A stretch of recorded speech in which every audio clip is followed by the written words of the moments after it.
Saya ada hubungan yang lama dengan kedua-dua figura ini. Mereka ada kelebihan masing-masing.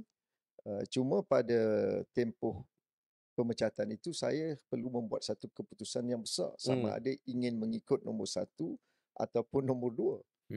Sudah tentulah pada ketika itu saya merasakan saya perlu mempertahankan saudara Anwar di atas pertuduhan yang dilemparkan.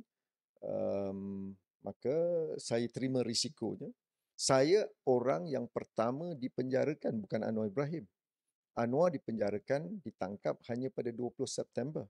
But I was detained and arrested on the 16th of September.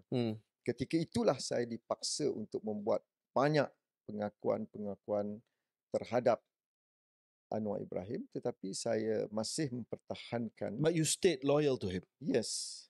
Why? Saya kira pada ketika itu beliau memerlukan rakan-rakan untuk bersamanya kerana pegawai-pegawai lain semua sudah lari keluar pada negara ini.